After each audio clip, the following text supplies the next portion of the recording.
We're streaming now. All right, just saying, you could ask about my mom as well. You think there's a difference between a mom and a dad? You're saying I was being discriminatory against your mom?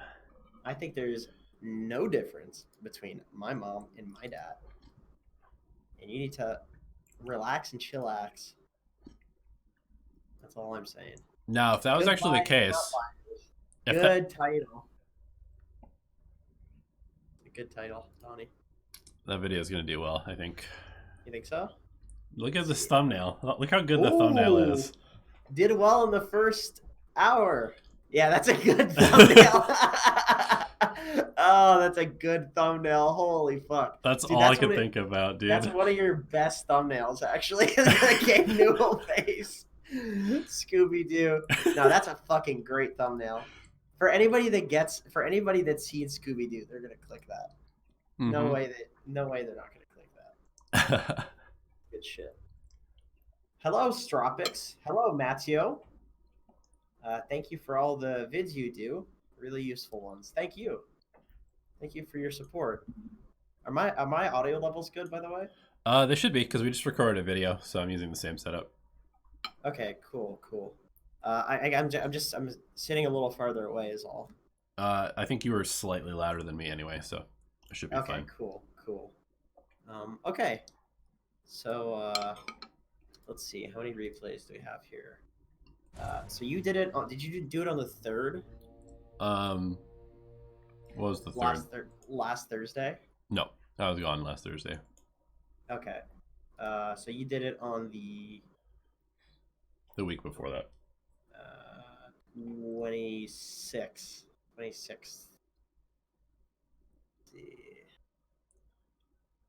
Okay. Oh, this is Questions in Alchemist. Dude, it's so crazy looking at the ranks for Sumail's team. 115, 36, 28. Ridiculous. I don't want to talk about Sumail's team. I don't want to talk about them right now. They traumatized me. A bit of a sore spot, huh? Those motherfuckers. No, they're really good. They should be a major team, in my opinion. Well, they will be next time if they can keep it together. I think Yawar is a weak point for them. Yeah. I mean, he's obviously an exceptional player, but he is not an offlaner. Yeah. And I don't know if a few months is enough time to practice a completely brand new role. It takes a lot of games to really get something, because the meta is going to change, and it's going to be a whole other subset of heroes that he needs to learn from scratch. Yeah, and all other offlaners have been playing these heroes, because it's not like it's going to be a whole new set of heroes. It's going to be a bunch of other heroes that are former offlaners that are now offlaners again. It's going to be like Doom. Yep. Tiny, Puck, some shit like that. And it's like, I guarantee you has like Pangolier. You know? Yeah, no games of Doom and Pango and Darkseer. Do you think Yawar has played Darkseer, dude? I'm actually curious how many Darkseer games he has. Let's see. Yawar Dota buff. Once again, not shitting on the guy. He's a tier 1 carry player. Legit, the guy's one of the best carries on the planet. It's just unfortunate that his brother plays mid and they're playing with Quinn. Right. Who also plays mid. What can you do? What can you do about that? So let's see. None of his top heroes are mids. He has 12 Darkseer games and a 41% win rate. How long ago? 25 days ago. He played 1 Darkseer game. Holy shit, dude. Yeah. Yeah, there's definitely going to be a bit of a learning curve. 15 Tidehunter games, 21 Enigma games, 38% win rate. Like this guy. Oh, man. Yeah, it's going to be a rough one. Doom. Honestly, kudos to him for taking on a new role. It's not easy. Right. Good shit. Good shit to him. 0 Bristleback, 0 Brewmaster. No! Brewmaster. Oh, no, you are. No, don't get kicked, Don't get kicked by your brother. I would hate to see it. I would hate to see it. Yeah, right. That'll be an interesting one. Would you like to get into the replays? I would, in fact. Okay. I will link you then, good sir. We only have 3 so far, so. Alrighty. You are a Patreon supporter, patreon.com/Dota Alchemy. Go ahead and submit your replays because we only have 3, and usually we take at least a couple of hours to do this. Ideally, 2 max, otherwise it's brain numbing. But 3 replays is nowhere near 2 hours. So, how's your food, Donnie? What are you eating? I'm eating some Thai soup, coconut milk soup with broccoli. Do you know what Thai Express is? No. It's like a kind of like Subway for Thai food sort of thing. Well, maybe not. Well, kind of. They just make Thai food. It's like a Thai chain, and it's like fast food, but it's not like dirty, gross fast food. It's really good. Nice. We have one of those across the street. I didn't realize it until like a couple days ago. Thai Express is fucking great, dude. That's awesome. Sachin, is that how to pronounce it? Sachin, has got it right. The basil fried rice is phenomenal, and it's not unhealthy. Like it doesn't taste. It's not like McNuggets or something. You know what I mean? This game is too old from Vici. It's from the 29th, so it's like over 2 weeks old. Sachin. Okay. Let me at Vicky.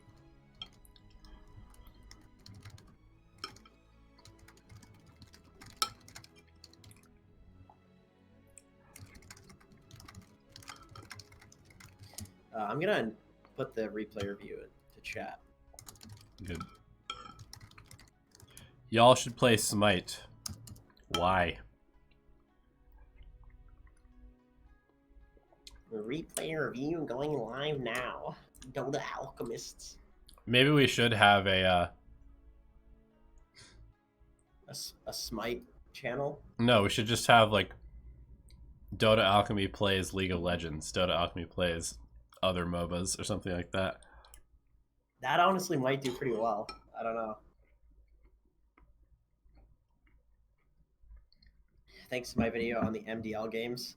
I'm really glad at the response I got from that video. Actually, the people that did watch it thought it was really cool, which is great. See, that's the thing. Like, I think our best content is not going to be our most popular content, and that's just kind of how it is, you know? Yeah, that's the thing. It's like 14,000 views, but the likes on it, the like ratio is really good. Right, you get like 3 dislikes on a whole video or something like that. That's why I feel like we need to come up with a way to make that sort of content more like clickable or more like watchable, because I really do. I'm not trying to like polish my own horn or something like that, but I feel like it's a lot harder to break down somebody else's play than it is to break down your own play. So if I'm playing in a qualifier or something, I can like say exactly what it was that like won this particular game against like a good team or something, which is obviously going to be like good Dota lessons. It's like better lessons, I guess, for getting better at the game.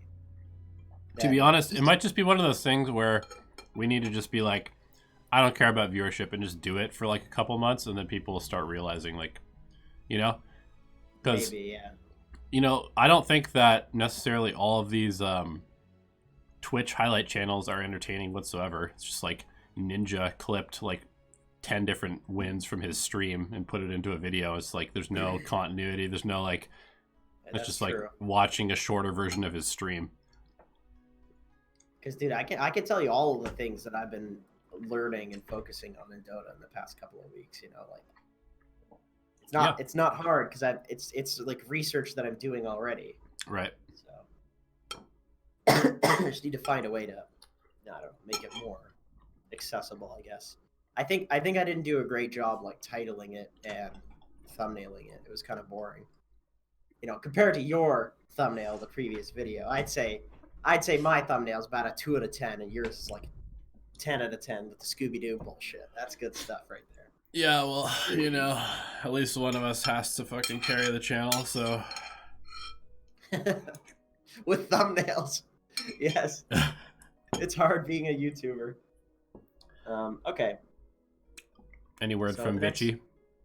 Let's see. Nope, not yet. But All right. he or she is online. So, that's just linking YouTube. That's not what I meant to do. Okay. This one's from October 3rd, so we'll see if this works. That's gonna be right on the cusp. So this is White Ranger. White Ranger says, Position 3 Tidehunter, my first time posting a replay review, also my first day joining the Patreon squad. Thank you for that. We do appreciate that. It really helps. Really helps. I was Ancient 6, but now I've dropped to Legend 6. Okay, so about the replay, what I've gathered is that I played like shit. I should have rotated to jungle earlier and carried TPs for fights breaking out, thinking of the fight at bottom right that I missed. That's what I've got so far. I need saving. Then he did like a smiley face. So he's feeling positive, and that's good. That's how you want to feel it before you go into replay review, because otherwise you're going to wind up crying. Yeah. In laughter, because you're having such a great time. Something like that. All right, can you screen share there, big boy? Oh, absolutely, my friend. Thank you. Thank you, thank you. Why is Legion Commander so popular in the qualifiers? Because she has a purge. That is why. And she wins lanes. Get some drawing lessons, bud. What? What are you talking about my drawing skills? Come on, man. Don't gotta be rude. Yeah, what's up with that? Come on. Give it a rest, jackass. Alright, pose 3 Tidehunter. Starting items. Do you buy Stout Shield, yes or no? Yes. Okay. You want to buy Stout Shield. Can you explain why to people that are like, wait, you can just get Kraken Shell? So you want to buy Stout Shield because otherwise you have to go Kraken Shell level 1. And even when you go Kraken Shell level 1, it's not as good as Stout Shield. Once you've got the level 2 in Kraken Shell, it is strictly better.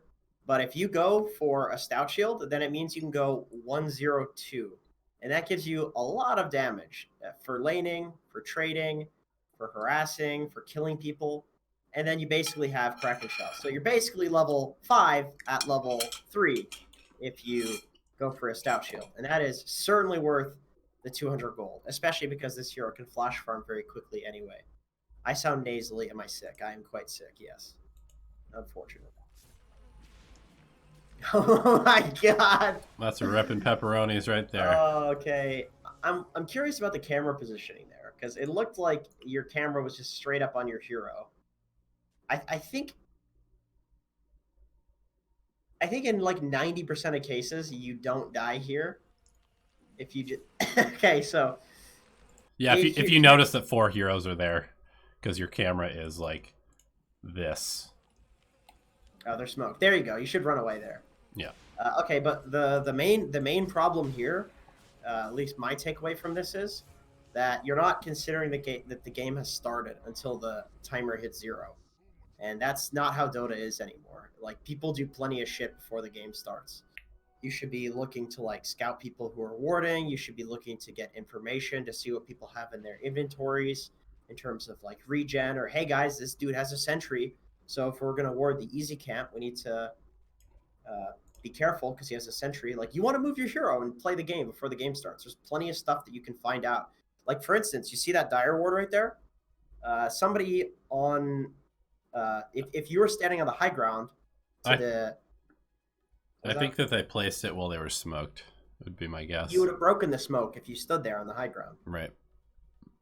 Standing on the double high ground is a really good thing to do. I mean, it's really weird to get smoked, I think, in this bracket, but yeah, whatever. But you could stand here. People stand there all the time because it scouts for supports warding mid, and if you ping a mid ward for your mid, they just get like 200 gold in experience. It's GG. Yeah. Alternatively, you could also have walked in here and tried to see who is laning top, and then pinged out stuff as well. Yep, exactly. But bottom line, don't be AFK before the game starts. Mm-hmm. That's actually a really important thing. And I want to say right here that you need to be super careful because you just TP back to lane and neither of the supports are showing yet. So they very well could just be over here, and as soon as you walk up, you die again, and then you have to walk back to lane, and you basically have lost the game already. That's real dangerous. Yeah, you gotta look out, man. Holy shit. Oh, no! Yeah. No! Exactly this. Oh my fucking god. I wouldn't even watch the game past this point if this was one of my own replays. I'm not gonna lie to you. Yeah. It's not worth your time to watch it past this point. You fucking ruined your game. Now it's like, okay, how do we come back into a game? But when you're asking that question a minute in, it's kind of like, maybe you should focus on not throwing in the first place. Yeah, exactly. So what I would recommend is to just stand at your tower. Like, stand at your tower, walk over to the right here where Donnie's mouse is. Like, get vision of people. You don't need to just go and sit on the creeps. Like, when you're 1v possibly 3, just err on the side of caution always in Dota. Like, you always want to go with the safer option because it's so game ruining to fuck something small up like that. It looks small. It's like one moment of indecision. Your whole game is ruined from this. Yeah. Like, it basically gives... I mean, it gave level 2 pretty much to everybody, so... It gave them level 2. It gave them a hard camp pull. It gave Slark level 2. It gave him gold. It gave Agi stacks. This is you're done. I like legitimately don't think that we should watch any more of this because... So what your play is at this point, and honestly against the tri-lane in general, is you just cut and drag the creep wave over and over and over again, and you're probably going to suicide for it, but who cares? You just walk up here, try and stack up a couple of waves, and then TP out, or... Excuse me. But yeah, you don't play this lane anymore like a normal lane. To be honest, you're pretty bad against Slark in the first place, right? Slark is a pretty good hero against Tidehunter, Yeah, so... against this lane, like, you cut anyway, until you have, like, 2 bracers and phase boots or something. Yeah. So the fact that you're even playing in the creep wave is just essentially approaching the whole game incorrectly. Yeah, well, I would say I know we've given you like 2 minutes of information here, but I would say like think like closely about the things that we're telling you to do because it's like plus 500 MMR if you just figure out how to play these like unlaneable lanes. Right. I mean, literally what just happened to you will never happen again for the rest of your Dota career. So that's a big deal. If this kind of start never happens to you ever again as an offlaner, then you've suddenly become like twice the offlaner that you used to be. Yes. Why is there a Magnus on the fucking cliff? That's so you said that you should go jungle? Which indicates to me that you had the like inkling feeling that the lane wasn't unlaneable, which is correct. But I can tell you that the response instead of jungling is to cut the creep wave. That's always the default response as an offlaner. When the lane is hard, you cut the creep wave, and either you just drag it back to your tower, or you double up the creep wave by bringing one to the next one that spawns, and then TP out, and then it'll send this massive wave under your tower, and you just sit in trees and get XP. Yeah. So, I honestly like, yeah, I feel like any other information that we will give would just take away from the value of like the stuff that we said already. And I as an offlaner myself, like I can't tell you how invaluable it is to like cut and drag waves. Yeah. I guess one thing that we can do, I think pretty much in every game, you can always look at itemization towards the end of the game and just see what was purchased. So as Tidehunter in this game against a Pudge, Quap, Mag, Slark, Night Stalker, Blink Dagger, Guardian Greaves, how do you feel about that? So I can say that Force Staff is a necessary item in this game. There's a Slark you can force out of the Pounce. You can force somebody out of Dismember. You can force somebody out of Magnus, Reverse Polarity, and you can force somebody, including yourself, out of the Night Stalker Silence. So you needed to go for a force, and I think the build probably isn't Guardian Greaves because there's nothing to really dispel in this game other than the Queen of Pain Q, but that's not something that you care about. Yep. You probably want to just go like phase boots, 4 staff, 2 bracers, and then blink dagger or something like that, and then like pick up eventually like a Vlad's. I think pipe is very good that you're going for this. Crimson would be good if it was a better game for it, but it's not a particularly good Crimson game. Solar Crest, also always a good item. Yeah, Solar Crest. Yeah, basically your items should be like generally. If this wasn't such a good Force game, I would say your items generally are going to be like Phase, Vlad's, Solar, Blink. Those are your big items, and then with pipe if it's a good pipe game, which this is, and then like Force because it's a good Force game. But your like core items Untied are Vlad's, Phase, Blink, and then Solar. Yeah, you should definitely have a Basilius in very early on in the game as this hero, which eventually turns into a Vlad's.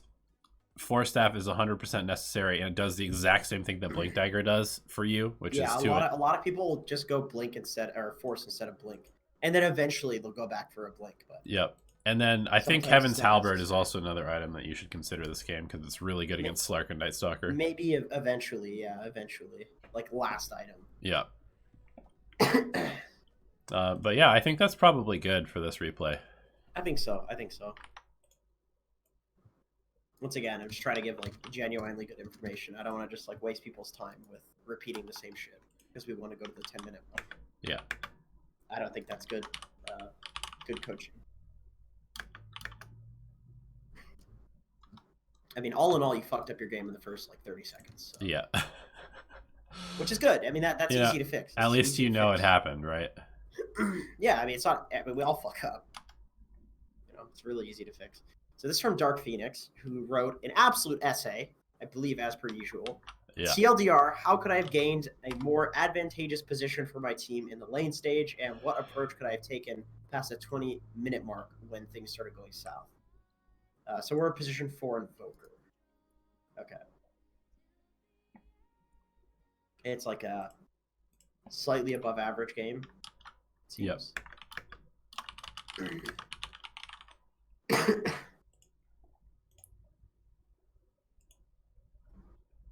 me see all this other stuff that he wrote.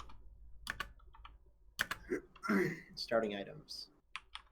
Wants to know about starting items.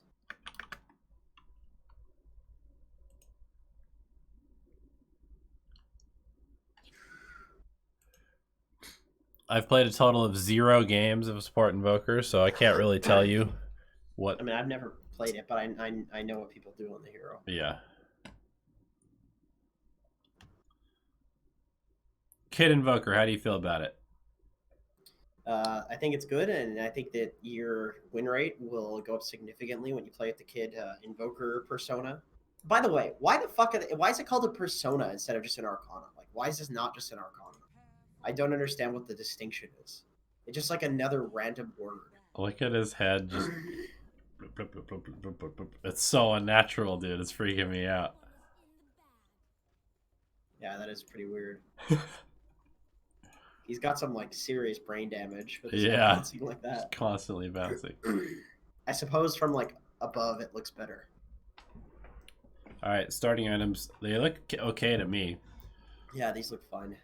This hero has base regen with Quas anyway, so which I would just, I mean, you're eventually gonna go Quas, right? So,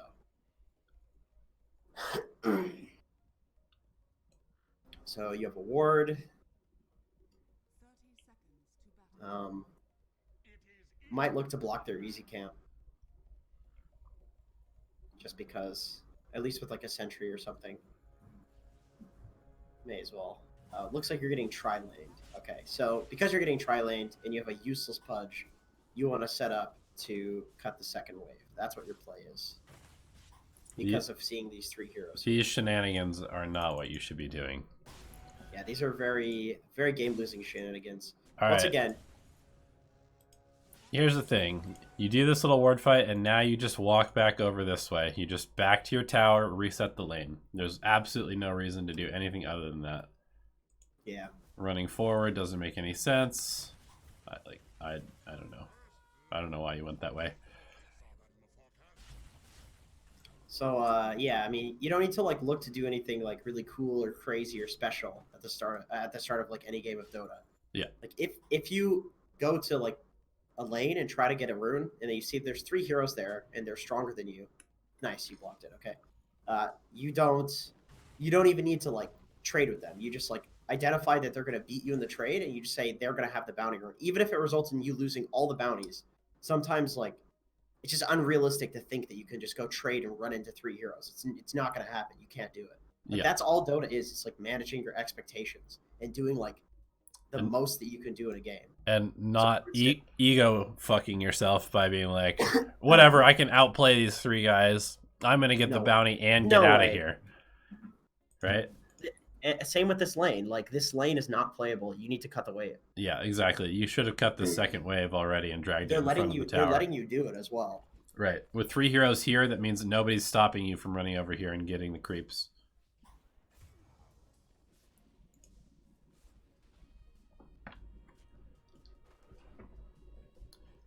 So you've effectively zoned yourself by your positioning so far.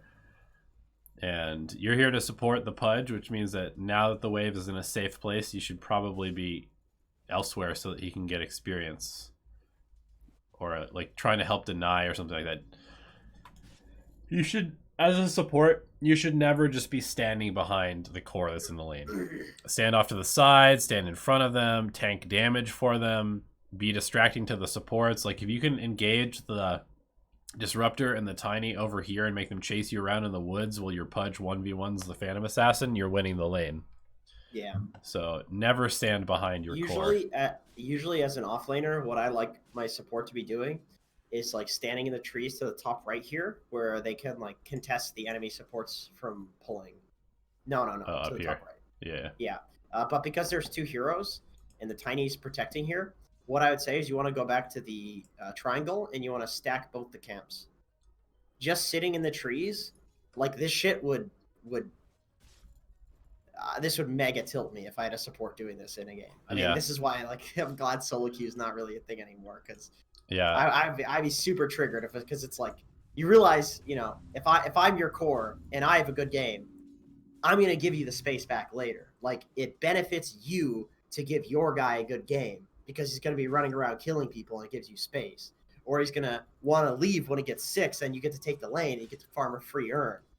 It's way better for you to just give this guy all of these levels solo.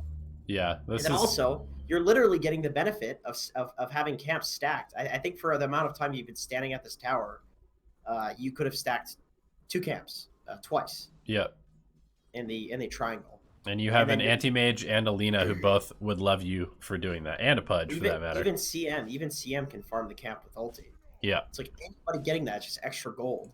Also, right here, I want to interrupt real quick because you draw a big O where you think that this the Pudge is, or sorry, not the Pudge, the Tiny.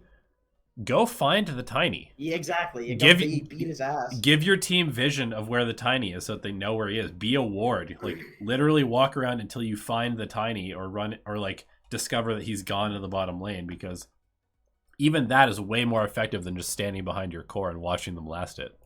Yeah. This is like a very typical bait, I think, for like people are baited to do this in Dota, where they feel like they need to be at the lane. Mm-hmm. But you only need to be at the lane when it's actually unsafe. And if the lane is right in front of your tower, it's not unsafe. Especially if the supports are like dicking off in the jungle and pulling and stuff. This guy hasn't even de-warded your sentry yet. He can't find your sentry in the fucking tree. He just gave up. He gave up and came back. Now you just missed a pull, which would have fully won you this lane back. I mean, I guess you're already winning it because Pudge has more last than PA. They super fucked up this lane. Yeah, they gave it back to you, but you could have side pulled the large camp, and then you could just 1-on-1 fight the Disruptor, and the Pudge can fight the PA. And there's really just, I don't know what's a good way to say this, because we see this all the time. We get a lot of support replays, and we see so much of just nothing happening in them, like, because people are baited into like casting spells and shit. Yeah, it's like you don't need to like fight people and like the most optimal way to play the laning phase is not this. It's not like standing around fighting and hitting creeps.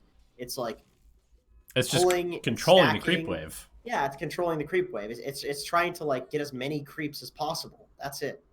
It's like dragging the wave from behind the tower when you're weak. Then when you're strong, you pull the lane back, and then you try to static the lane like right in front of your tower. Like, okay, the rule of thumb is anytime the lane is close to the enemy tower, you pull. Period. Yep. Anytime In the lane is both side lanes, that's how it goes. both lanes, 100%. Like that is the only.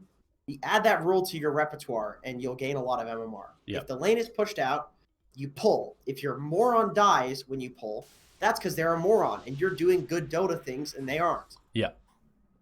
If the lane is difficult, you cut the creep wave, and then you drag it to your tower. You drag it to in front of your tier 1 or in front of your tier 2, maybe even your tier 3 if you feel like it. These are like a couple of rules you can always follow. If the lane is difficult and you don't want to lane normally, you cut the wave. If you do want to lane normally, then you bully the enemies and go for denies and shit until you can pull, and then you pull. And then when the equilibrium is in front of your tower, you try to prevent them from pulling. Because if they're good Dota players, that's the way they're going to win the lane back, is by pulling. Not by killing you, by pulling. Because there's no way they can kill you if you're right in front of your tower. And there's no way you can kill them if they're right in front of their tower. Yeah, good job getting the bounties. That shows that you have, like, I would say that some of your concepts are definitely good. Like, you understand bounties are important, so you prioritize that. Clearly, you think that bounties are way more important than the other support in this bracket that you're playing against, because he was checking it like 15 seconds late. So this is part of why you're a good player, is your desire to get bounties, because that is correct. Right. So you're Legend 1 right now. If you start pulling the lane and not laning into this terrible lane and not standing behind your core and doing nothing, you will probably go from Legend 1 to Ancient 1, like legitimately. Legitimately. Yeah. It's people really overcomplicate what they think makes people a good Dota player. Yeah. It's very simple. I mean, Donnie can attest to this. Donnie went from being an Ancient 2 pleb to being a few games away from Immortal. Like, you're going to get Immortal in like a week from now. Yeah. What have you learned? Like, it's not many things. It's like a couple of things, and then being consistent with. Like, the difficult part is you can know these things, but putting it into practice and consistently, like, okay, anytime the lane is pushed up, I have to pull, because there's a window for it, right? Sometimes you can think about pulling, and it's like, oh, fuck, the creep wave is too far up. Now I can't. Right. And then you're pulling 30 seconds later. It's 30 seconds of your pudge getting fist shoved up his ass. Yeah. You know? And that just could be the game. And just, like, you know, the thing is, these guys will let you just pull over and over and over. Like, you can already tell. They have no concept of what's going on outside of the lane. And so, up until probably about, you know, Legend 5, Legend 7, people will just completely ignore the fact that you're pulling the wave. And they won't even come contest you, and they'll let you just deny every other wave of experience to them. And then once you get up to like Ancient, then the supports will come over and keep tabs on you. And then you'll have to start working on bullying them away or baiting them away from the pull, and then going and pulling or doing something else. And then once you get up to Divine, then they will actively fight you for control of the pulls, and you have to deal with that. But it's like 1,000 MMR increments where this kind of stuff changes. So you can legitimately go from Legend 1 to Ancient 1 simply by controlling the pulls. I'm linking somebody to Discord. Clone channel. Oops, that's not what I meant to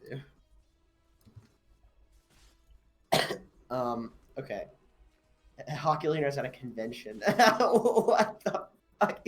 He's at a convention and still sending messages in the replay review Discord. This guy's a fiend. What a fiend. Oh my god. Dude, Hockey Leader, I'm sick, man. You can't make me laugh like that. Holy fuck. But yeah, no. The thing is, this is like nothing but good shit. I guess I'm saying this like from a perspective of, if you could look at one of my replays and tell me something that I was like consistently doing wrong that would make me better, I'd be stoked, because you just do it and then a week later you're consistent with it and then you're just better at Dota, and it feels so fucking good. Like, It's one of the best feelings. And I love, the thing I love about video games is you can have like there's a direct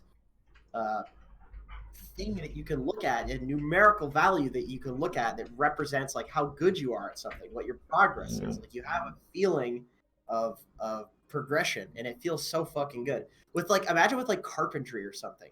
You just get really good at carpentry, and it's like you're just still building birdhouses and shit. How could you don't have an MMR in carpentry? You have to like, I don't know, you'd have to go to like a competition or something. But I guess all I'm saying is the fact that it's competitive is really awesome because it makes learning have like a very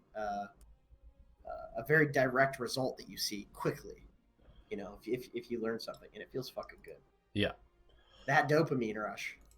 Yeah. The last thing that I did want to say is the reason that we're stopping the replay review there is because, I mean, your items are fine. Like, clearly you have reasonably good concepts about just, like, the game as a whole. But when it comes to, like, specific parts that are incredibly important to the outcome, like the laning stage and how to handle various lanes and how to actually support, that's the kind of stuff that we wanted to cover. So that's what we talked about.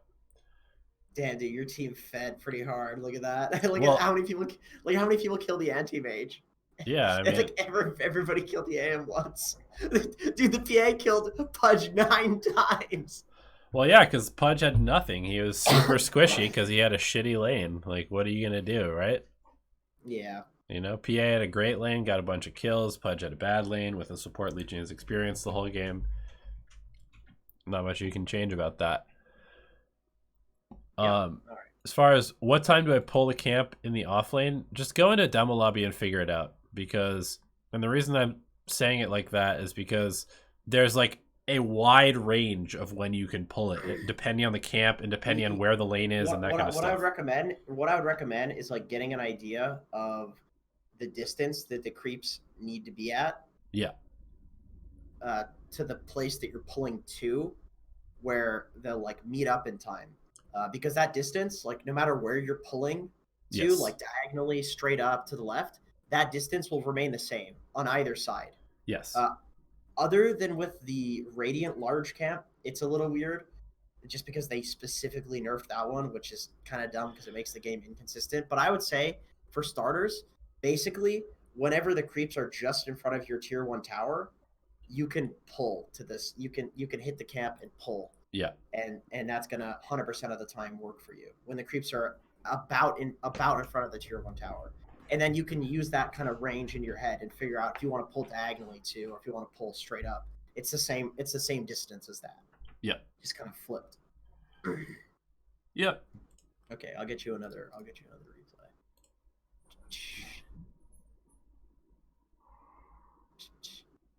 Willie Nelson.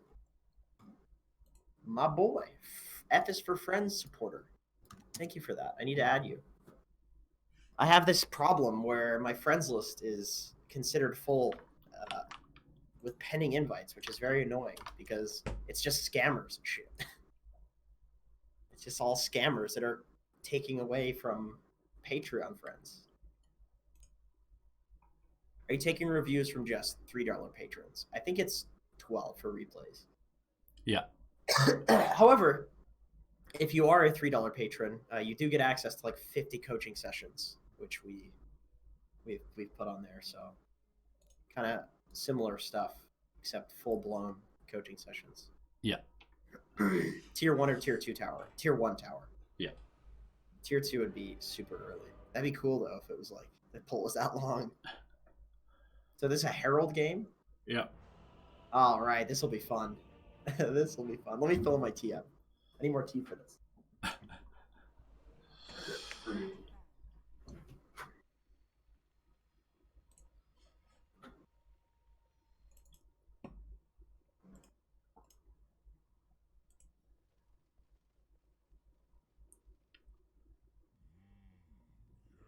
Thanks, Mitchell. Yeah, we're working on it. We've only been around for a year compared to most of the other channels that have been around for several years.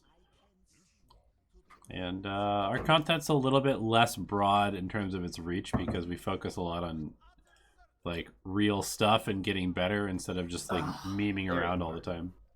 There you are, Big D. Hello. Hello. What's up? So we've got Centaur. Okay. Trading with an anti-mage, beating him up. Yep. This is pause for a second. This is kind of like I think probably probably not a great thing to tell a Herald player, but one thing that people do on Centaur is they walk to the mid tower at like before the game starts, and they take 3 hits from it just to give you 3 stacks of the retaliate. So you can trade better at the rune. Yeah, and you'll heal up by the time you get to the rune, and it's pretty cool because it just gives you 3 stacks. And if the enemies hit you a couple of times, they're gonna really regret it. A lot of people also will take more than that and buy a salve, but yeah, that's kind of irrelevant. Do they? Yeah. Oh my god, that's insane. Yeah, Snaking used to just walk up and tank like 12 hits and then salve up and walk to the ruin with like max retaliate. Oh my god, that's crazy. And that's why people started fighting at the mid tower against Centaur. Oh my god, I didn't see that one. Yeah. That seems pretty good though, actually. But yeah, I gotta try that. getting both runes is good. Missing the block, you can just practice that on your own. It doesn't matter. It really doesn't matter in the off lane. Anti-mage is... Ooh, get that last hit, dude. What? Oh no, Willie! Willie! Willie! Get that last hit. Ooh, okay.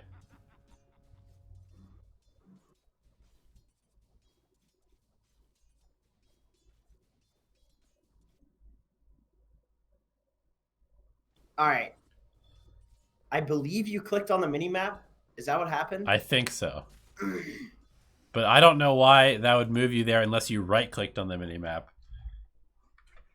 So I'm not entirely sure why you went all the way to the minimap. But anyway, that's neither here nor there. That's crazy, man. This is some shenanigans. Got the Herald last hit. gameplay is crazy.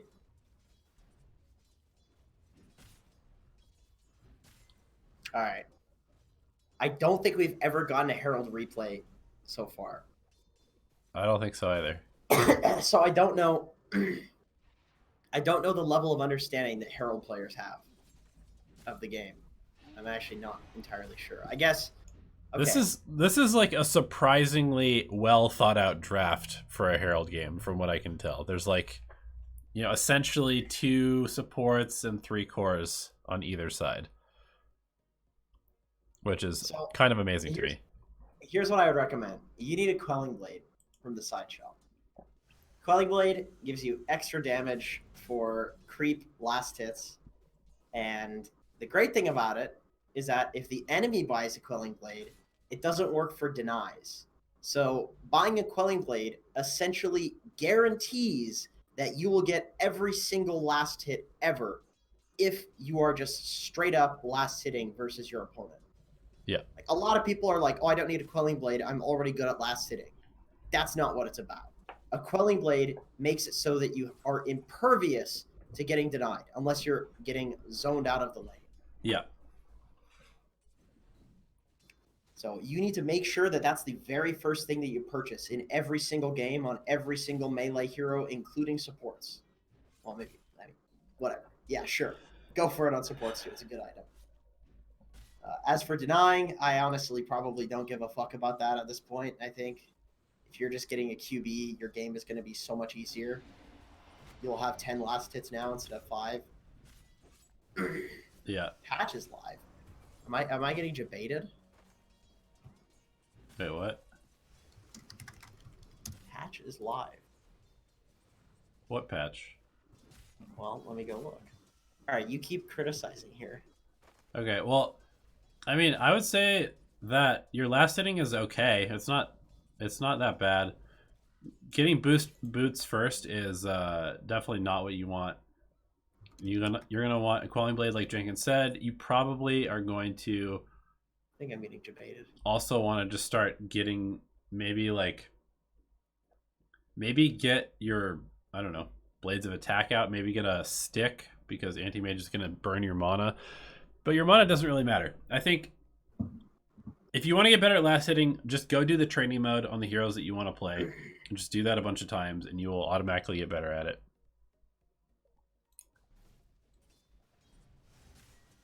I saw somebody in chat say that you should probably play against bots and just like get used to all of the heroes, what they do. Um, I would say like for Herald, you probably just want to pick a hero that you really enjoy and Yeah. just play it over and over and over and over again Yeah. until you understand all of the nuances. Because like the game is just Dota is like many different games, like thousands of different games, depending on the hero you're playing, depending on the hero that you're playing against. So it's much easier to learn the game through the lens of just one hero, because then it's kind of one game. And sure, there are different mini games in every game, aka the enemy heroes are different, but it's not going to be this like big confusing mess where like one game you're Centaur and next you're Axe and oh this taunts, what the fuck does that do, what does that mean, okay blade mail's good now because like it's just way too confusing. You need to learn like the base game, like last hitting, what bounty runes do, like all of these random things. And I think like overcomplicating it with multiple heroes is definitely not the play. Agreed. So I do want to introduce a few basic concepts because I mean you're last hitting better than anybody else in this game. You're doing a pretty good job with that. What is not happening at all is there's zero lane control happening. You're kind of just like playing in the creep wave. You're getting the last hits. The anti-mage, I guess, just started the game with no regen or something because he has just been at 50 health for like the entire game. But that means that you should be pretty free to walk over here and just pull this so that he gets half the farm that he would normally have access to. And your Skywrath Mage, you can tell your Skywrath Mage, hey, can you pull the side camp?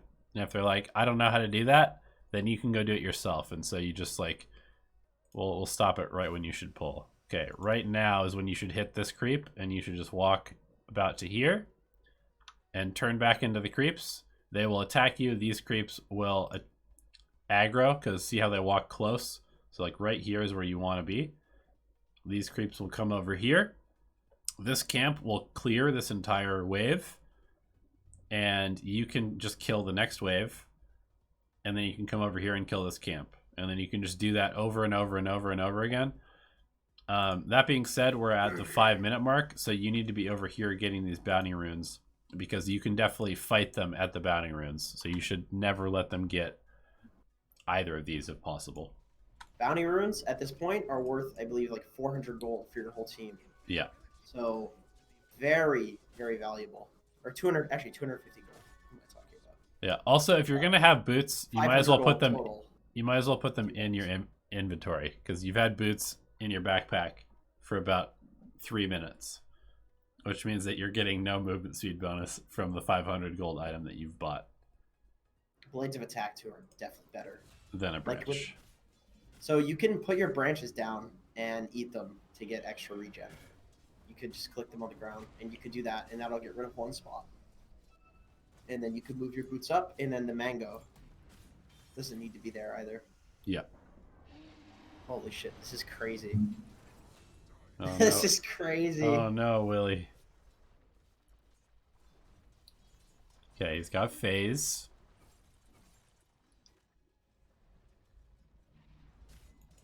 Make sure that you put active items into your slots. You've got 2 branches giving you no bonuses right now, and you have 2 empty slots.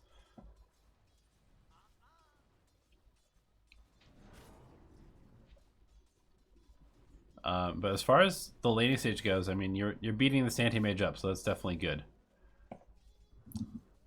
I would definitely look to maybe get a kill with your retaliate stacks. This is quite a dive. Not like that. This is like overplaying. What I think you need to do is you need to just win the creep wave. Make them. Yeah, just sit and deny every single creep. Yeah. Kills are just worthless. Like they do not give very much experience or gold. But when you die, it means that this anti-mage can like free farm the creep wave. Yeah. If he's not a moron chasing the so he should be completely losing this lane. At a certain point on Centaur, when you're strong, you want to cut behind a tower and tank the creeps, and then that's going to kill all of the creeps because of your retaliate, and then you can dive.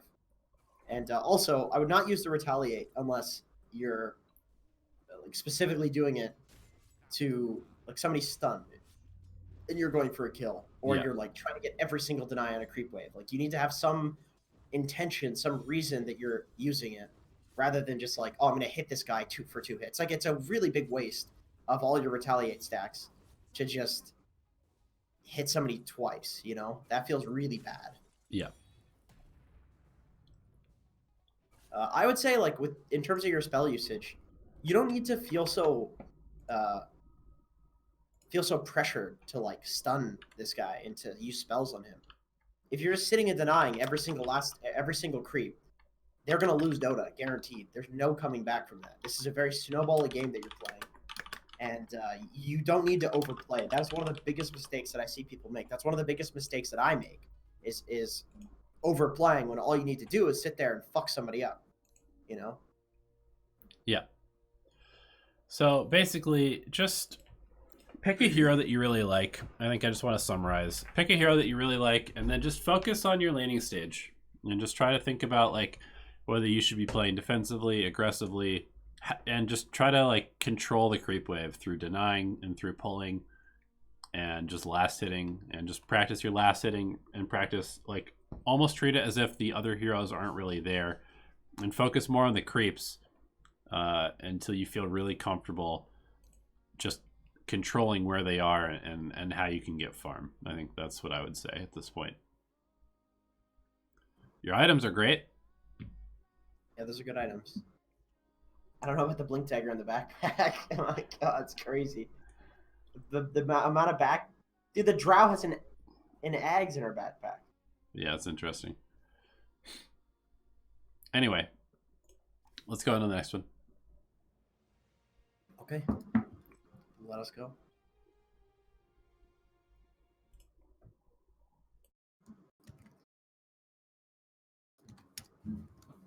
This is Elliot. What the fuck? Okay. Sorry. Offlane Sand King won the lane, but threw the game really hard. Felt really difficult to go high ground. Curious about mid and late game. Also, can't wait for more coaching spots at Jenkins. Oh, cool. We'll see. I'm sick as fuck. Maybe soon. Dottie, are you there? Yeah. Did you see? Posted. Yeah. Posted her. Yo, nice Doom win, dude. Thanks, man. Position 5 Doom. Oh my god. Is that your next meme or meta? No, I was just trying it out because there was an Enigma picked on the other team really early. Oh, I see. Or like it was like a first pick Enigma, so I went Doom because I didn't want to play Silencer again because I just played Silencer and lost the game because my carry didn't understand how to play the game. Okay. Doom is a good hero. Underrated. I died 6 times in the first like 10 minutes of the game. That's not good. No, it was not good. It was a tough lane. So who are we watching again here? Oh, Sand King. Okay. So I kind of just want to look at the high ground if you say that you like won everything up into the high ground. Yeah. Let's do that.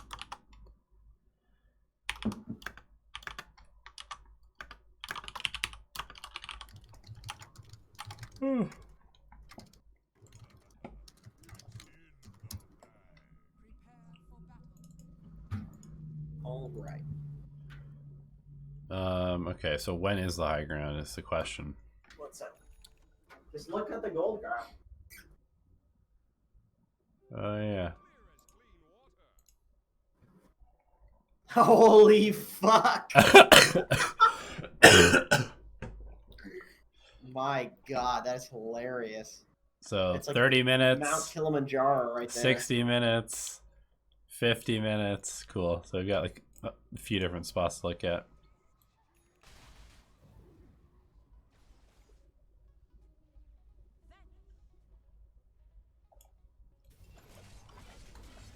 So let's see. Items. Yeah, these look fine. What rank is this? Legend, Okay. low legend, high archon. Okay.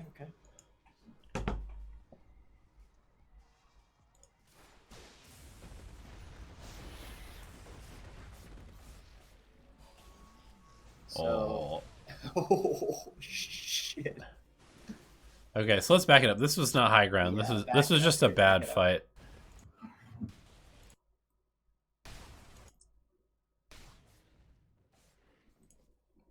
All right. So let's see the state of the game. You guys have a 14k net worth lead. Your Slark is alone top with a gem. The 4 of you are bottom.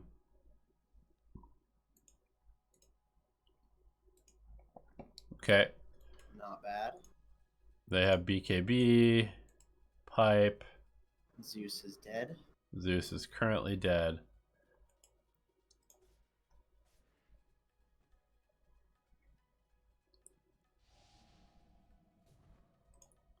And you guys decide to walk all the way across the map to fight them. Now, here's what I don't understand. Why would you go to them? Why don't you force them to come to you? Why not just continue to push in this lane and force them to walk all the way over here? Somebody's going to stay behind. A couple people come over here to defend. Slark will get a pick off, and suddenly you have an easy high ground push, right? That is also what I was going to say. I think you need to make them come up to a high... Well, now that they use Ravage, I don't know. This looks like it's okay. Yeah, now you just run over there and take a fight. Although this Slark is out of mana and dragging. I don't know. You still should be able to take this fight. But nobody has detection. Not your target. You want to jump the Zeus. Yeah. So your Grimstroke dies. Now it's a 4v5. Your Slark is not there. I mean, honestly, if your Slark runs all the way back to the fountain, I don't know if you take this fight. This is just your Slark not being there. You just shouldn't fight without your Slark. Yeah, so... Your strongest hero is not there. I think that if you guys had been closer, if you guys were like here when the Ravage was used, then you can take this fight. But because this guy has no mana, you basically can't take this fight. It's literally as simple as like you're taking a fight without Slark. That's it. Yeah. So unless you feel ultra powerful on your hero and you know you can like 4v5 them, then you should never fight. I mean, even if you feel ultra, you need to feel real confident to make a play like this. Yeah. Or just not be really paying attention that your Slark isn't there. Yeah, which is what actually happened. So yeah, this is just a big classic mistake of 4 people not communicating with the 5th person, having 2 different ideas of what needs to happen. Walks in and feeds, and then all of a sudden it's a 3v5, even though it doesn't look that bad. Yep. Okay, so let's go to the next big dip, which is at, I mean, I guess like 42 minutes, something like that.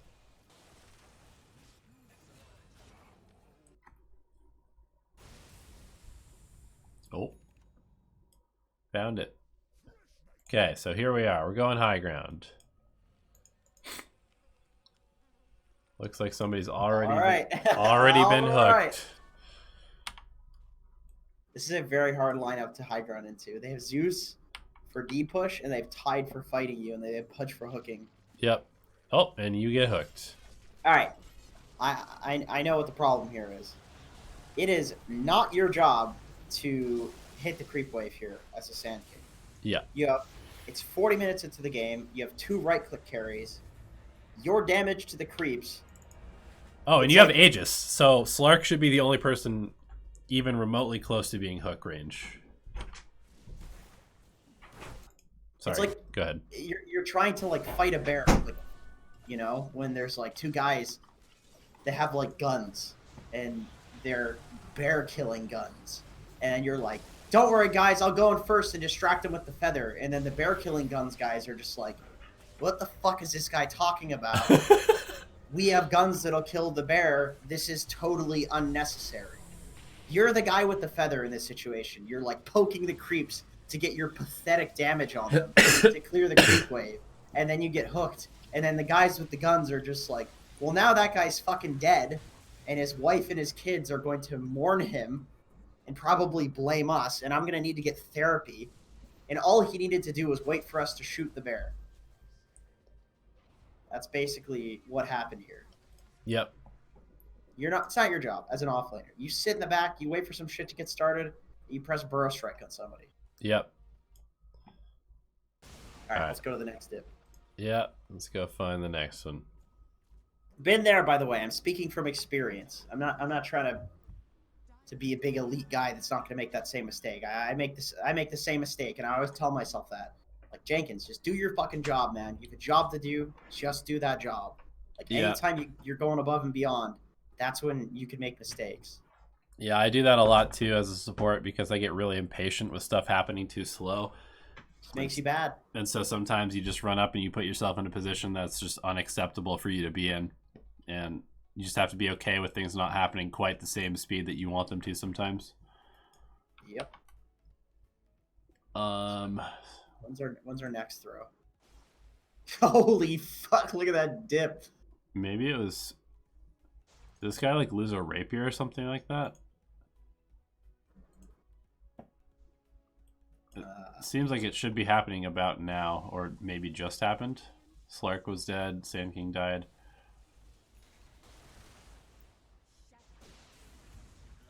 Okay. So, here we go. Here we go. The old, I'm going to split push while my team takes Roche. Does Kunkka have a rapier, maybe? No, he doesn't. No. Okay. No rapiers from what I can tell. Much gold. I guess probably Roshan. They probably got Roche with like an Aghanim Scepter on it. I think we're about to see. So, you're up here, split pushing. This lane does not need to be shoved.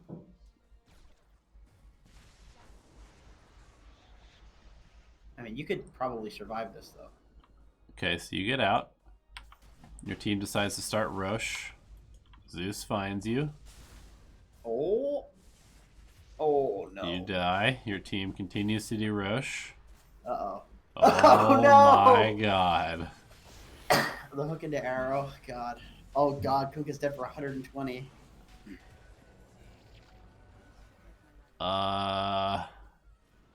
You know, the great thing is, each one of these dips was instigated by you. Yeah. So, with that being said, if you fix these problems, you're probably going to win a lot. Like, you could go from this bracket to like Divine or something, maybe, if you can consistently fix this issue. Just play more with your team. Like, let them rely on your team a bit more than you are, I think, is kind of an important thing to think about here. You know, like, know that your job is to be behind your team. And you're the backup for them. At 50 minutes against a Zeus, you just need to play really careful. You need to play near your team. Yeah. You need to have like a support there ready to peel for you if you're going to cut a wave. Or if you're going to cut a wave, you need to be very confident and understand what your escape path is. Yeah.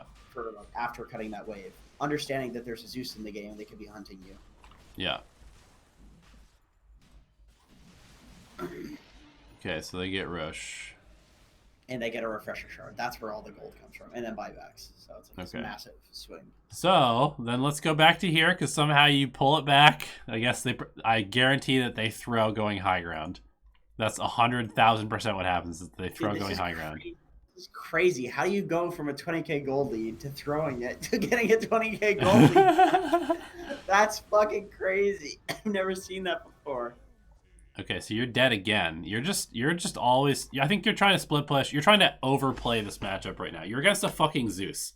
They're going to find you. It's not possible to split push as easily against the Zeus as it is in every other game. If you are going to split push, the way you do it is you burrow strike and caustic the range creep and then run the fuck away.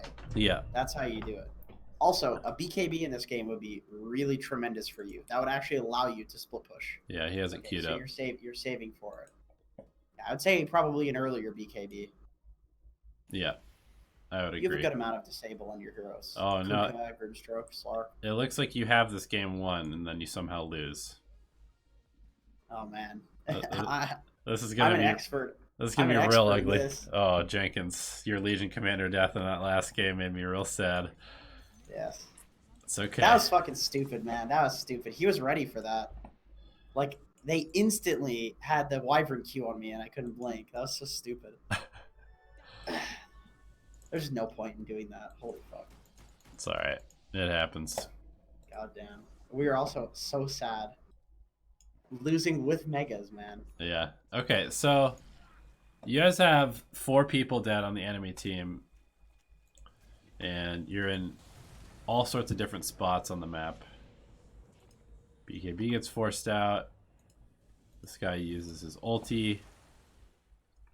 PA and Tide haven't bought back. Stacks. Dude, he's got 26 stolen agi. That's crazy. He's 20 and 6. 27 All right, and the 6. moment PA buys back, you get the fuck out on everybody. You all leave. Alright, so Slark very low. PA buys back. Now you leave. Leave. Out. Everybody run. Ignore Kunkka. Let him die. Alright, it's going pretty well so far. You're TPing out. Kunkka. I mean, honestly, when it's 4v4, you probably want to leave. Yep. Oh, damn. That guy's no buyback. Oh, no. But Slark kills the PA solo bottom. Oh. Good shit. That guy just protected the game for you. And then you guys also kill Zeus. Okay, how do you fucking lose this game? You just go straight for throne, dog. You just go straight throne right now. I'm sure your Slark has 20,000 stolen agility. He's hitting for over 400 damage per hit right now. Dude, go throne right now. Fuck the racks.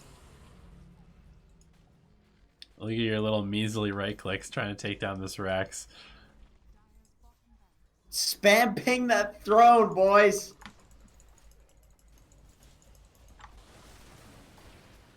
Oh my god. Why is he hitting this building?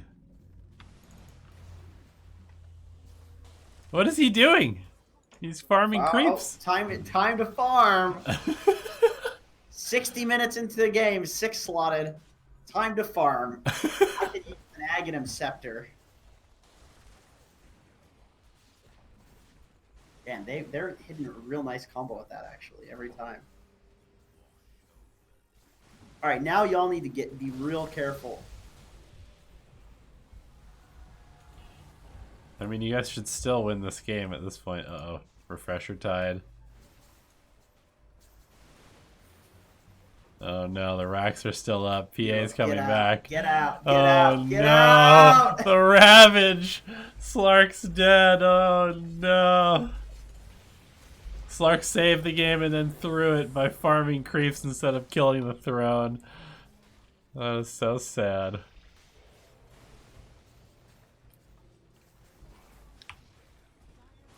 I mean... Alright, so problem number 1, kill throne instead of barracks when you know they have no buybacks.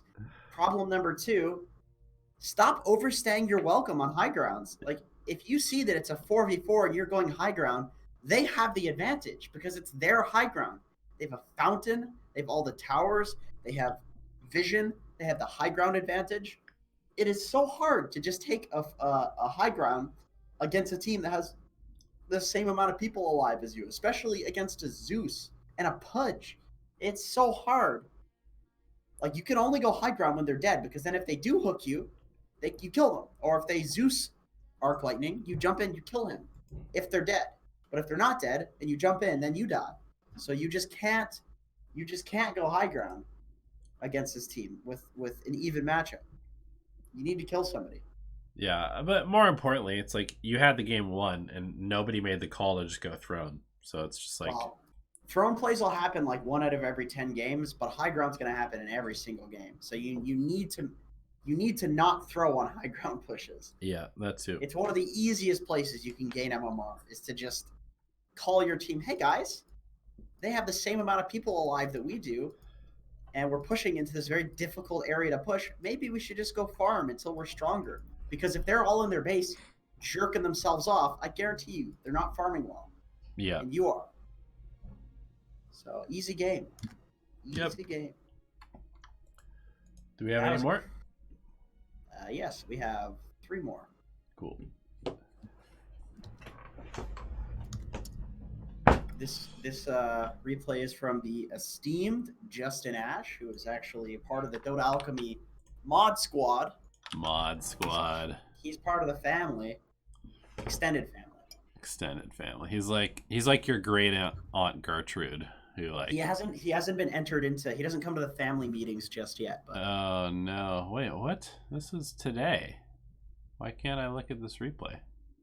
It's weird. Maybe is it too new? Justin Ash. I don't know. Can't watch it. Sorry, dude. It's from today, but it's not letting me watch the replay. GG. I can try and restart Dota real quick. Hey Jenkins, this is what Hockey Lunar said. Hey Jenkins, I'm at a convention thing, so I can't look up replays myself. Can you look at my recent games and just pick one? Maybe Bane. Treat it like a lucky dip. I don't know what the fuck kind of Australian thing a lucky dip is. I actually have no idea what he's referring to. Hockey Lunar is a fucking character, man. Holy shit. What the fuck? Alright, let me see. I gotta see if I have so many people on my friends list. I'm so popular. Alright, let's see. He said the Bane one? Now the Bane one's a win. I'm not gonna look at the He's just sad that I was mean to him in the last one. He just wants some words of encouragement. You did good, Hockey. You did good. Alright, I'm gonna go to one of his losses. We'll do the Crystal Maiden. Alright, yeah, I can't do this one. Sorry, Justin. I don't know what the deal is. Oh my god. Let me tell you, dude, these new changes to the client are causing my computer to lag like even harder. I want to know what these weird little fucking things are in the top corners. What does that mean? Things. Where? See these? What is this? Click it? It just brings up the hero. That is weird. Oh wait, go back. Why is the Legion over there? And then when you click it, she goes to the right. Are you talking look at that. It just makes them extend out. But wait. Go back. Do you see what I'm saying? Click on Lycan.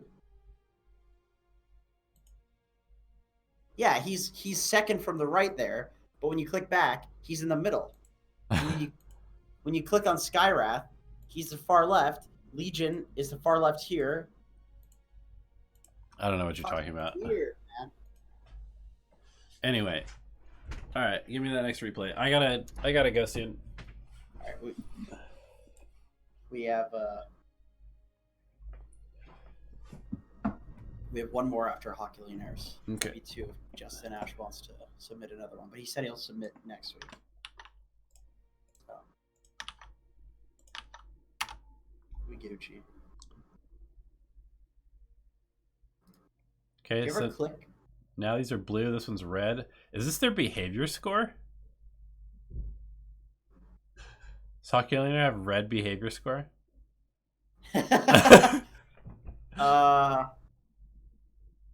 Probably.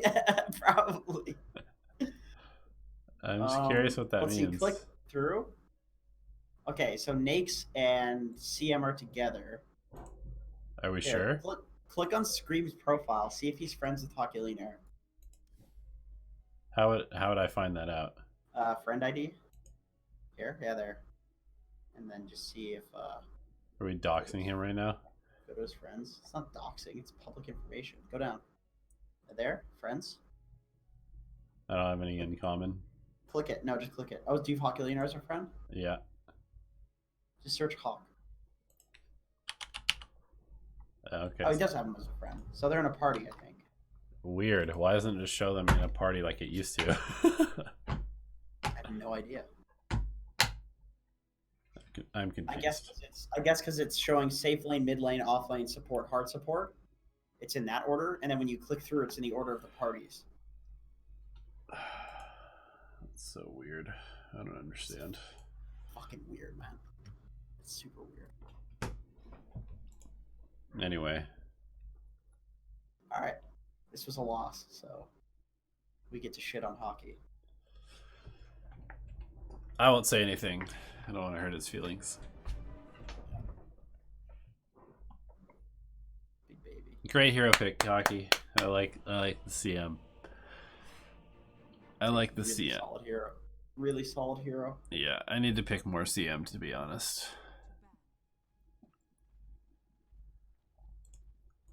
Let's see starting items. Hello. Directed Hello. camera. What the heck? Have you seen what a lot of people are doing on supports? They're buying like 9 tangos and then just sharing tangos with like every core and then skipping one ward. I haven't seen that. That shit is really good. I have gone 9 tangos before a few times though, and it does feel pretty good. Like to have 9 in your inventory for a lane. Yeah, because you can just trade forever. I feel like laning doesn't usually last that long, or you die and you can just bring regen. Or oh no! I buy 9 and then I give like 2 to mid, and then like also maybe some to the carry. Yeah. That's what people do. Yeah. That's good shit. Ooh, double Nova. Playing for the bot rune. Not getting the bounty there. Questionable. I mean, it doesn't matter. Questionable. Well, I mean, you should try to click it, but, you know, there's only so much you can do. Yeah. If you're not clicking it, you're not clicking it. But... Okay. Not sure what that movement was. But now you're back up here. D-ward. Did you just block your own camp? Let's watch. Let's watch. All right. Oh, Killionaire, you fucked up. You fucked up. Oh my god, this lane is so hard. Oh, go back to the ward. Can you just go free camera? Oh man, you're missing the bottom left corner there. I'd be real careful with that placement. Yeah, I always put it right here. I mean, you can put it anywhere around the size. I mean, this thing, like the circle should cover the whole thing. You just put it like here, right next to it. But you have trees in the way. Yeah, this is a pretty common spot right there, actually. You put it there. Yeah, you wouldn't get it if it was there.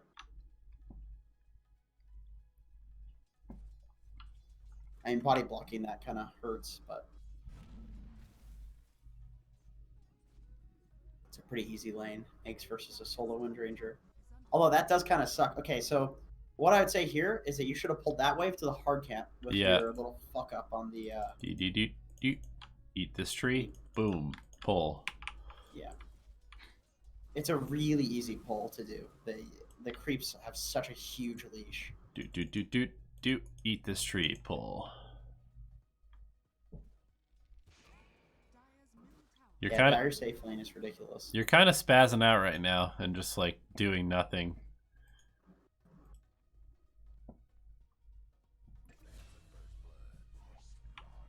Get to the pull. Unfortunately, it's a single pull against a solo offlaner, so it's going to push into her.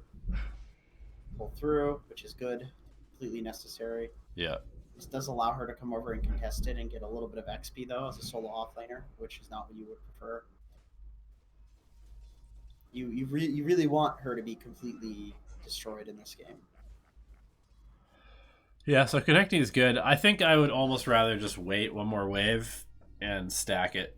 So just pull the hard camp first and then stack the easy. Yeah, I think so too. Because then you can just fully deny the waves, or she has to walk all the way over. I think he'll agree with that too. He's got a pretty good head when it comes to pulling and supporting in the lane, so I think he'll understand that. Yeah. Always, pull the hard camp and try to get that stack on the easy camp when you're in a lane that you're supposed to be winning, because you want to be fully denying the creeps. And then if they come to contest you while the creeps are getting denied, at your easy camp, that's a place that you can kill them. God, your Nate's dying to a solo offlaner is incredibly bad. Although it is getting to the point where you probably want to put your presence somewhere else on the map. Yeah. That old rotation of placing a ward like behind the mid tower, or just placing a ward mid, placing a ward on the shrine, and placing a safe lane ward. So that's still a very common rotation that people make, even at like the highest possible competitive level. Donnie and I were going over SVG's warding, and he does that every single game. Yeah. He like smokes and then places 3 wards, one protecting the safe lane, one on the shrine and in the river, and then one in mid. And sometimes it's behind the tower if they want to get aggressive. Yep. And the thing with Lifestealer as a hero is like what he wants to do is just sit in the safe lane and be like, hey, you can't kill me. I'm going to farm here and you can't stop me. He wants to do it alone. He just wants to get as much XP as possible. And the reason that he has to be alone for doing that is because he doesn't contribute anything until he gets items. So that's his way of contributing, is by being that like safe lane rock. So at like 5 to 7 minutes, you want to start playing away from him and letting him do that job, even if it means like jungling. Like on Mirana or on Crystal Maiden, it's always perfectly fine to just go get your own farm into jungle when you have a life stealer. Yep. You'd be sure he wants to be left alone, because it's like if you come back in your farm, they're going to be stoked with you. Yep. You know, it's like makes their game easier. Yep, I agree. All right. So let's see. We've got 3 wards in our inventory. I would love it if you just bought a smoke, just because when you have 3 wards, you want to get them out of your inventory and onto the map, and you really don't want to walk through their jungle placing them without being smoked, because there's a massive chance that there's a ward like right here or right here or right here. What I would say is you definitely like place sentries on your way to ward if you're gonna do this, which he did, which is good. Or behind the tower. Yeah, this is good shit. It's pretty good. It's really good. Yep, and surprise, surprise, they're having a pretty good game because these rotations have been good. Yep. Now this is a good example of when people say that you can't make plays as a support. Oh, my cores suck. Blah blah blah. Well, it's because you're not making them early enough, dog. Yeah. Yeah, this is good shit. Place a ward behind the mid tower. Damn, they already had a sentry there. What the fuck? That's crazy. What the fuck? What? Did not see that one coming. No, that's nuts. I mean, y'all are winning. Let's see, what does this Snakes have? Closing in on Radiance. That's a pretty good timing, actually. I don't know about showing up to fights, though. Yeah, he definitely shouldn't be fighting right now. He's like 500 gold away from finishing the Radiance. That's just hard farm mode. Alright, if this guy dies, he's losing you the game.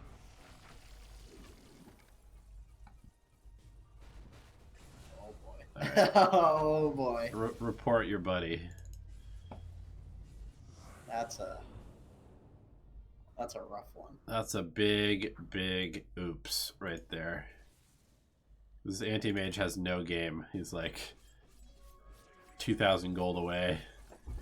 1,000 gold away. I'm pretty sure SF is just like a smurf and carrying the shit out of his team. Is he really? Or is he just an SF? This is a very wide spread of MMRs, right? We've got Legend, we've got Divine. Oh, this is definitely a smurf. He's an Archon 4 who went 28 and 4 on SF. Yeah. Let's do his profile. That's a smurf account. Let's do some analysis. He fell from Ancient to Archon. Look at the win rate with SF. Was that a 16 win streak? Level 5 Steam account? Yeah. Yeah, fucking right. What's wrong with people, man? Come on. Yeah, this is a smurf for sure.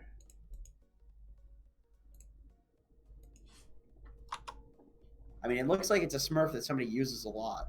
It's definitely a smurf. Look at that SF win rate, man. Yeah. Anyway, that's neither here nor there.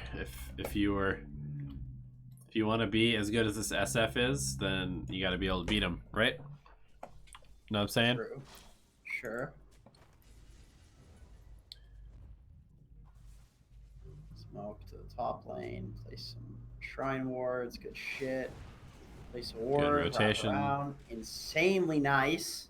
Yep. Really good shit. Really good shit. Super game winning. I don't know about warding the same spot that got dewarded. That's like one of the. Yeah. There's been a lot of good shit this game, but that's like the first thing that's like objectively you should never do that as a support. Right. But I do want to say, lots of good shit so far, Hockey. I think your team has been like relatively game losing. You just got dewarded again. Like they dewarded you a second time. Dude. Right. Lifestealer dies again. Not good. Anti-mage starting to come online. I don't think that buying a bracer at this point in the game is good. I think you should just go for a bigger item. You're 23 minutes in. You should have bought a bracer much earlier if you thought you were going to die to magic damage a bunch. And one thing I will say is you have a tendency to over-ward. I notice that you just always have like several wards in your inventory, even though there's several on the map. So spend some of that gold towards getting like a glimmer cape or something super useful for your teammates. And I say that as somebody who also tends to do this. Like, controlling the vision game is incredibly important, but it's also incredibly important to have there's definitely some impact as well in these fights.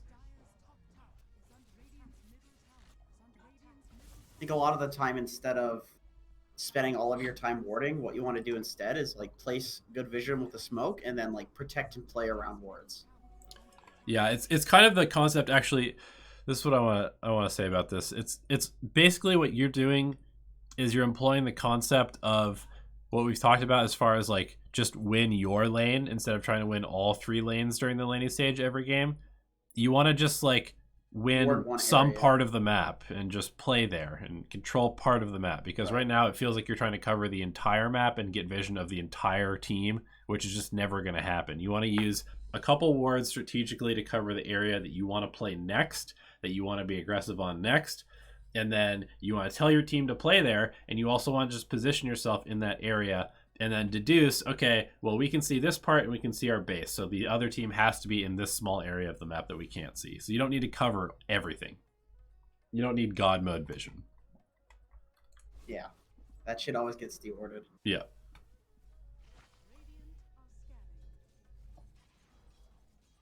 Pushing a side lane is definitely good. It's fine to do this. It is, except you have vision in the bottom lane and your team is all bottom. So I don't know how I feel about being up here. Well, your Pango was also top. Your Pango could have pushed out that lane. Yeah. But yeah, you guys are playing extremely split for some reason. I think this is tilted Hockey Millionaire play right now. Yeah, it definitely could be. It's like, my team is just not doing what they're supposed to be doing, so I'm just going to carry this game by pushing waves. And once again, you've got 3. This would be a good time. This would be a good time to place wards. Yeah.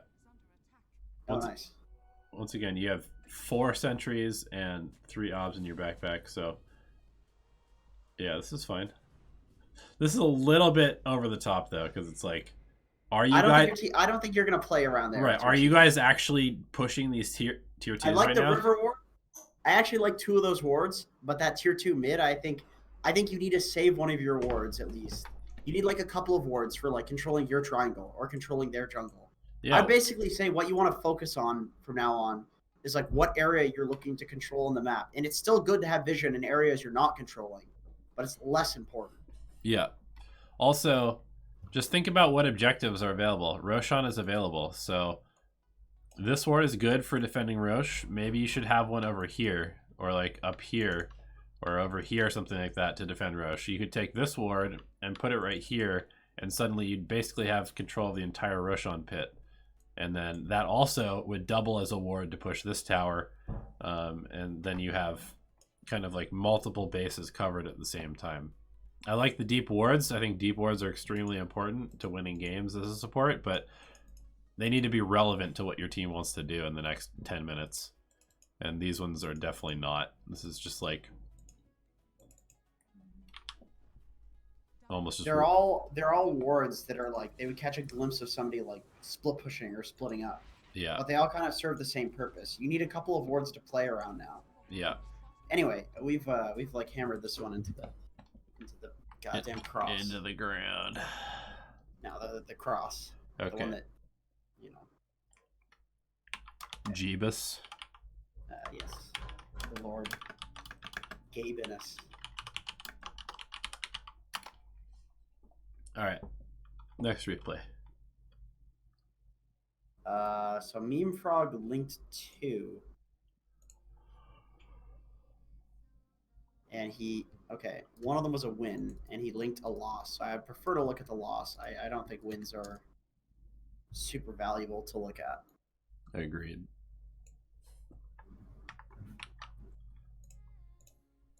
And his analysis is that it's a pretty stupid game. Those are perfect. Yeah. Because chances are it's not as stupid as he thought it was. Then we're looking at Crystal Maiden. Another Crystal Maiden. Boy. Fun hero. Good drafting. I'm nuking people. Uh-oh. I have infinite mana. Okay, it is downloading. Yeah, she's really interesting. She uses like her whole mana pool on 2 spells and then regens the whole mana pool in the next like 30 seconds. It's like having a bloodstone all the time. Imagine if she was Storm. Well, that's why you play Storm with Crystal Maiden. It's pretty good. Yeah, he doesn't get the same regen she does. No, but then you It's get the nice. Monolost aura. And then you're just perfect. Slark spammer on your team.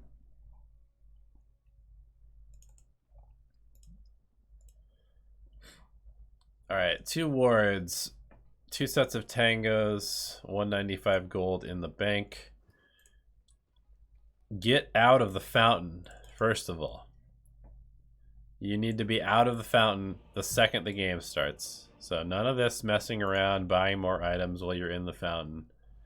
Holy shit. You have 277 movement speed, which means that you legitimately need to smoke to your lane if you want to place vision without the other team seeing you.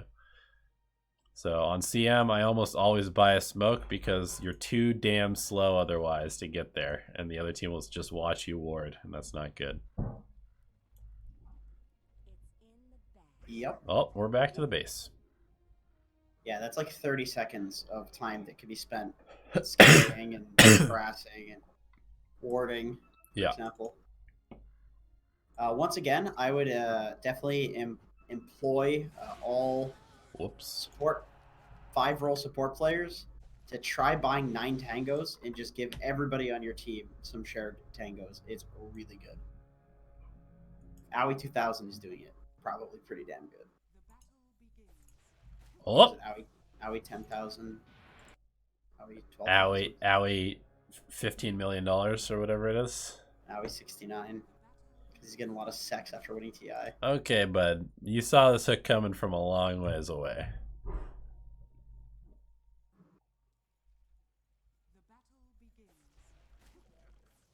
Oh, tunnel visioning on the Dazzle. It's a tunnel vision. To be fair, this is a Poon Monsoon that's after you, so... It's true. That's a hard thing to escape. Yeah, you know. But anyway. Okay, so you died, and then you TP back to lane without bringing anything else. I would always bring either another ward, another salve, just any other items. You got a free trip back to base, so you might as well have something else with you when you come back. Yeah, I agree. Oh. So I would say that ward you want to place, you place it to the side. Just place it like anywhere. Yeah. There's a Pudge in this lane. All he's gonna do is sit and try to hook you like a moron. Yeah. So if you just know where he is, you'll literally never get hooked. You can even just place it right here. This is pretty good against Pudge because then you just tango through and place it like anywhere. Tango this tree, place it right here. Also, that's kind of why you want to smoke to get here, because Pudge is also really slow, and if you smoke, you get here faster. And you run up here and you place this ward right here, and it gives you vision of this entire angle that he'll be sitting in the entire time. And he just sits there being useless. Yeah. Instead of incredibly useful. You just want to mirror his movement on the lane. Like he said, if he's playing to the left, you play to the right. If he's playing to the right, you play to the left. Yeah. Or just behind the tower. You don't even need to like help your Slark, honestly. He shouldn't die here unless he's a moron. Yeah. So we get our wards down. Pretty obvious. Well, that's okay. At least you placed them. Yeah, like as you can see, your Slark is really strong in this lane. The only person that can die is you, so you just gotta be really careful. This is another one of those support replays where just standing behind our core. Yeah, you haven't stacked or pulled the camp at all. And in like a winning lane at the 2-minute mark, you want to stack the camp, and then you just want to chain pull it. In a lane where you're afraid that you're going to lose, you just chain pull it over and over and over, and then you pull the hard camp over and over, and you just keep pulling until the enemy team has less experience than you. And then when they have less experience than you, you're not scared of them anymore because they're fucking weak and useless. Like if this guy's running out of like boots, brace, or CM as like a level 2 Pudge versus a level 3 CM or some shit like that, there's nothing to fear. I mean, there's already not much to fear. As you can see, you killed him. Oh, this Slark, he's farming the stack. No. No. That's so cancer. That stack has utility. That's for pulling. Yep. You do not farm this. When it's this low, I mean, you can, but... When this guy's running over here and trying to... Oh. Alright. Bounty runes are spawning. You want to bring your Slark some items. I'm assuming he's got gold. Your deaths are fine. Like, well, you know, you obviously don't need to die. But if you're CM, who gives a fuck, you know? You should have brought your Slark a Wraith Band after that, I believe. Yeah, ask him to drop stuff. And he probably wants more regen as well. Like, this guy should not be playing with one tango in the lane. He's level 4. He's got, like, 2 minutes before he's level 6. So this guy needs extra regen to play in this lane, especially because it just hit nighttime. Y'all are about to get your asses fucked by Night Stalker. You have 2 tangos between you. Oh my god, I'm dying right now. Yeah, so it's a lie. It's a rough life. Being Dota Alchemist. Okay. All the transmutation we've been doing got us sick. Oh my god. Please just don't stand in lane helping your Slark last it at 6 minutes into the game. Like, just take the training wheels off. Go put your wards down. Allow him to just play this lane. Like, he should be level 5 or 6 by now. You should never do this. Yeah. Ever. Never do this. Like, the only time where you do this is if there are 2 people in this lane contesting Slark. So, therefore, you have to be here to protect him. And therefore, you have nothing better to do. Yeah. Like, this is only a nothing better to do tactic. Yeah. But there's plenty of better things that you can be doing. You could be pulling, you could be stacking, you could be jungling, you could be warding. Right. And it's really important to say that because obviously it worked out for you to be here. But this is not good. You can be here without doing that. Yeah. You can be here by pulling. You can be here by jungling this camp right here that hasn't been stacked. By the way, what a lot of people do on CM is they'll jungle the hard camp, and every time they jungle, they'll stack it as well. And then at level 6, they get the ulti, and then they clear the stack. Yeah. You just get fucking tremendously huge. Yep. It's insane. It's so good. Ward rotation is pretty good, though. Do you order pizza? Me? No. Yeah. I would love to order some pizza right now. Me too. I'd actually love to just go to sleep right now. I'm starting to feel sick again. That's the way she goes, man. It's yeah. just life. It's always at night. Get worse. Life is sickness. Humanity is a plague on the earth that needs to be cured. But this rotation is good. I mean, you should leave your Slark alone. Oh, this is an offlane storm. It's a Jenkins specialty. I didn't even realize that. Yeah, that's a classic. That is a classic right there. You're kind of ignoring what's going on in this lane. I don't know why you just are looking top while your guy is fighting. Oh. Like what are we doing here with our camera? Is my question. Yeah, we have no TP, so looking anywhere else doesn't matter. Like look at your storm. Watch the lane that you're in that you can actually affect. Hello? Yeah, when your TP's off cooldown, there's no point in like micromanaging other people or yeah, whatever. whatever you're doing there. That's definitely a bad habit that a lot of people have, from what I've seen. GG, he says. He's done. Yeah. And now you're talking to him.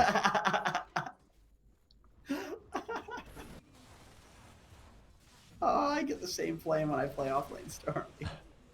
It's actually not bad, dude. He's got initiation. He's got a stun. He just needs a lot of farm. He's got wave clear. The farm is a problem, though. Yeah. What did the punch say? I want to see what the punch said. Just press enter. Oh. Oops. For fuck's sakes, fucking housemate is screaming in the other room. So I go and coin me back to that raffle. What? What?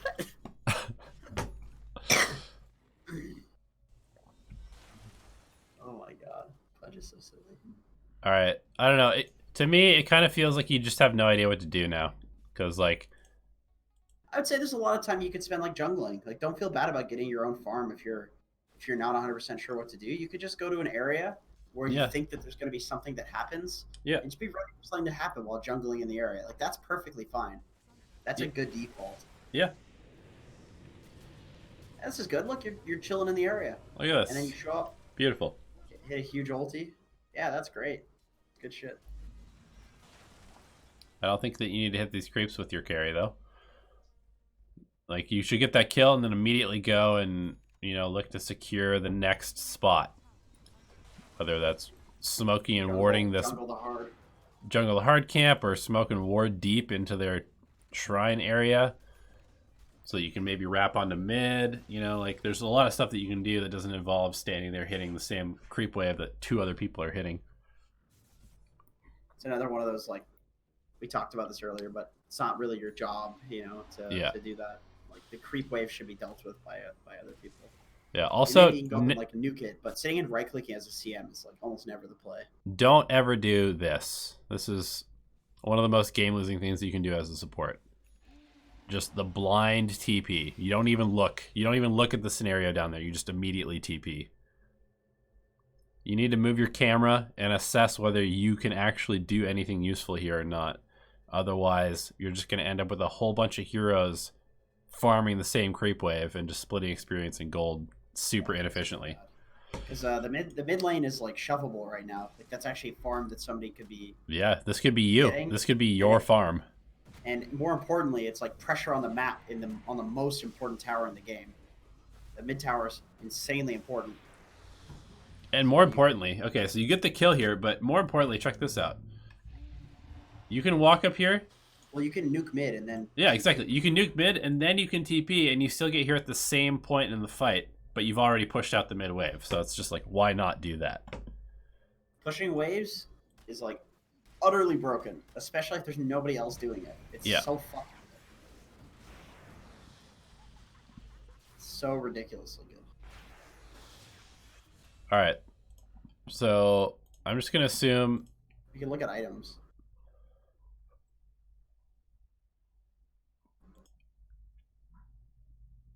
How does their CK just out farm it? Nobody's farming. What the hell? Your whole team just has like 800 net worth. I don't understand. Just nobody's farming. Glimmer and Ghost. Items seem good. Items seem good. Seems fine to me. Force is really good in this game against the Night Stalker, but you're a CM, so, you know, beggars can't be choosers. Yeah. But yeah, it just seems like you guys slowly lose this game. So I'm going to guess it just has something to do with the fact that you're kind of behind already, and then no kills are happening, and because no kills are happening, no wards are being placed past the river, and because no wards are being placed past the river, nobody's playing past the river, which means that you just sit on your side of the map until the enemy team initiates on you, and then you lose the game, because that's just how Dota works. Either you play fast and you dictate the tempo of the game, or you play slowly and you lose the game. That's basically how pubs work. I would say you really want to buy some small items right now, too. Like, you could have a stick, which is really efficient. You could have a bracer. You could have a Basilius. Like, give yourself some armor.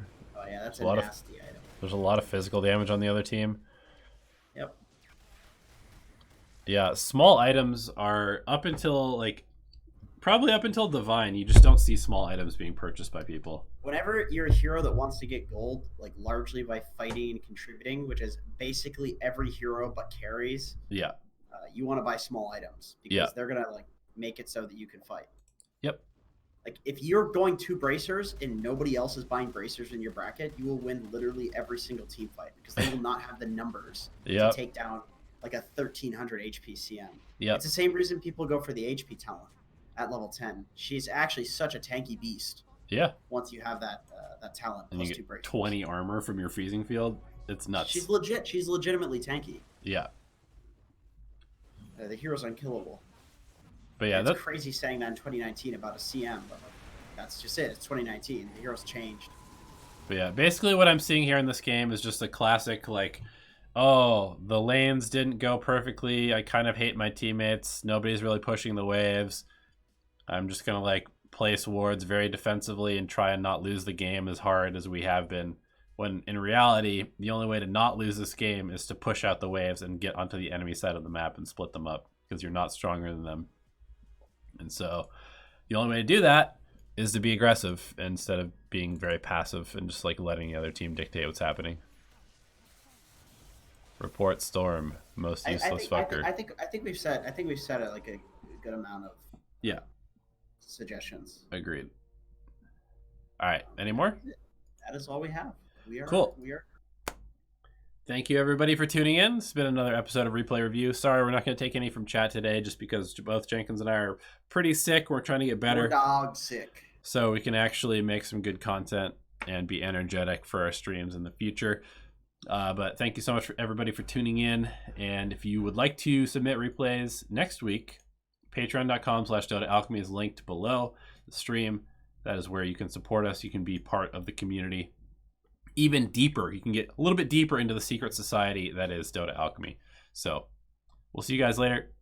Thanks for watching. Peace.